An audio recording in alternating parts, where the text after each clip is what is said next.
Engine smashed. Gearbox smashed.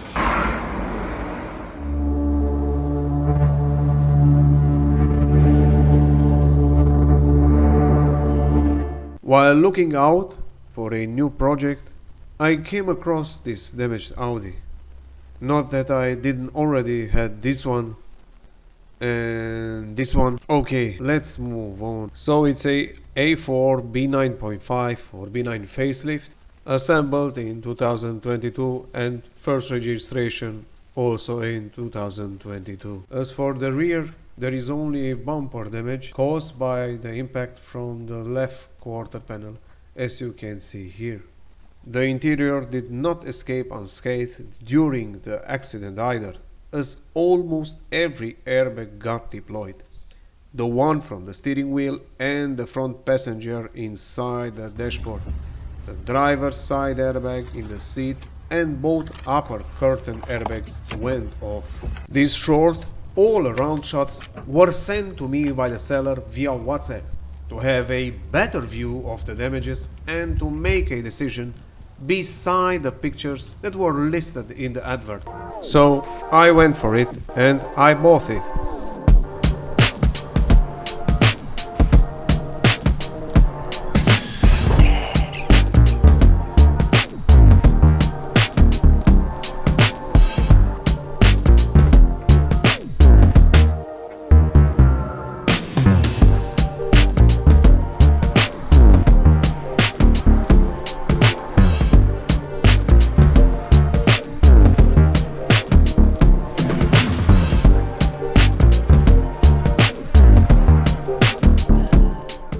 While driving, the full virtual cockpit enhances the driving experience, only now it boosts up only with errors. Unfortunately, the engine took a direct hit as seen in the beginning of this video, and I was aware of this situation. As for the timing belt being still in place, I said to myself that the engine should be good if it didn't stall while running without oil and it didn't get seized. But there was no confirmation available from the seller regarding this fact, so I took my chance. The power plant is a 2.0 TDI engine, so a turbo diesel with a common rail direct injection as for the fuel delivery system. It is also equipped with a 12-volt mild hybrid electric vehicle system known as the MHEV technology from Audi. It comes along with the Euro 6D emission standard. But here's the thing nobody tells you. For a crashed vehicle, you can't foresee the entire damage only relying on pictures or some recordings, and in some cases, not even while standing in front of it. While during small collisions, like bumper-to-bumper crashes, there is a known percentage for around 45 for what you see from the outside and what's behind. But when it comes to heavy accidents, particularly like this one, the percentage drops rapidly, as every time the real damage hides behind the wrecked parts. Following up, while you already paid for the car, as in my case here, psychologically speaking, hope and faith become your best friend in need.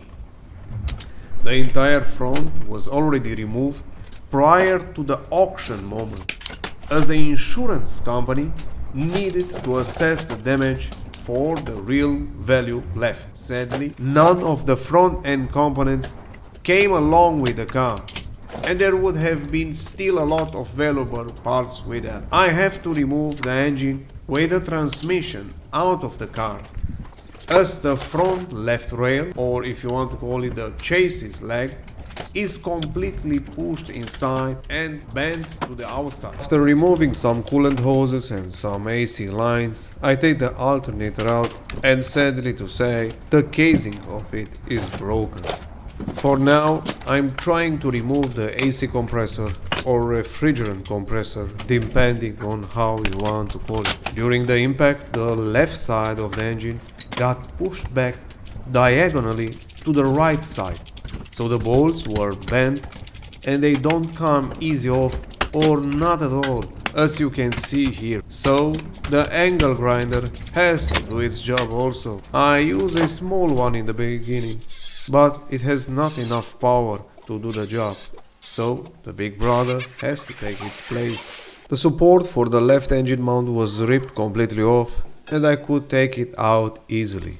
Right after that, I encountered an unprofessional mistake. I remained without battery life and following up, I didn't manage to record. The engine with the transmission and the entire front axle is now removed. The factory marriage with the chassis is done. The divorce is here. Plenty of room for jokes. Everything went so smooth. What could be better? Ideally, everything would have been much better, or at least good compared to what I'm going to show you now about this Audi A4.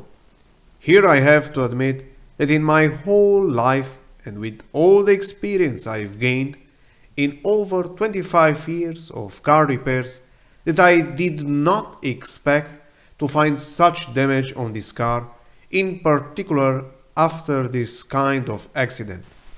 The impact was on the left side of the front, but with a diagonal trajectory towards the right side, directly in the frame rail as you've seen throughout the video.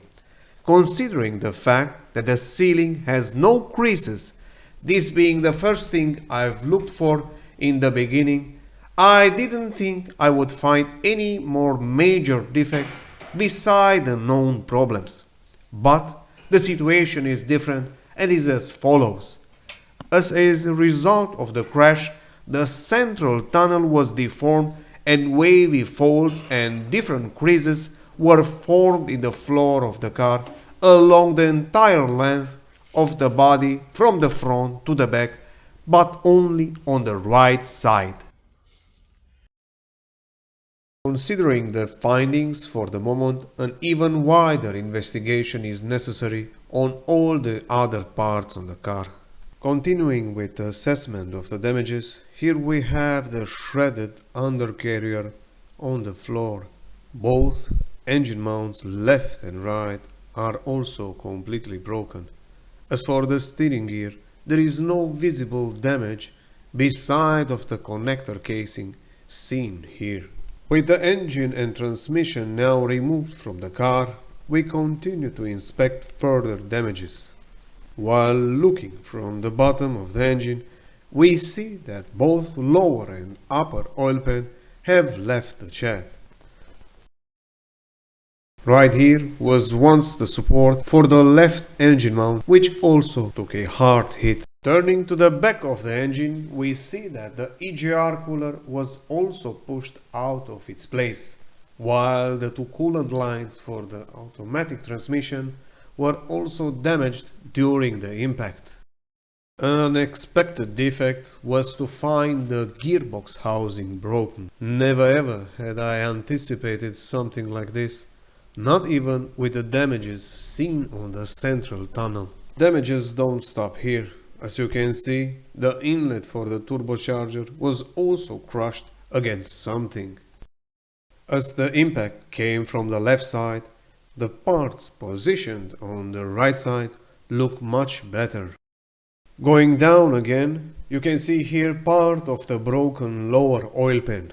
As main character though, we have here the oil pump. Luckily, it survived the crash. I have to mention that there was nearly no part untouched, unscratched, or without any damage caused by the crash from inside the engine bay. So I kept on disassembling every other part that was attached to the engine to witness further issues. Here we have the DPF filter and the precat, while the connection pipe between the exhaust outlet and the EGR.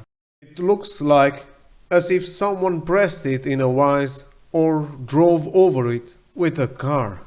You've witnessed nearly all the setbacks I encountered with every single bolt that I've removed. So now let's move on to the gearbox. Happy marriage is now over. For the 2-liter. And his transmission.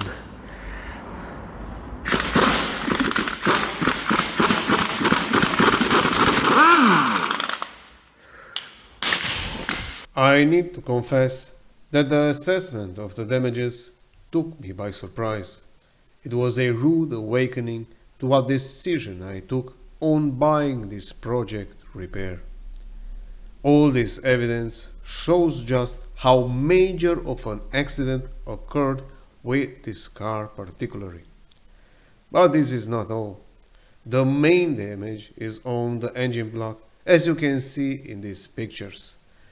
Here you can see some close-ups of the creases in the body floor. Conclusion was sad but kinda simple. With a car completely stripped, no one would buy it like this, so I decided to dismantle the car and to sell the parts separately. Hopefully, the next project would be better. So stay close and thank you for watching. Be blessed.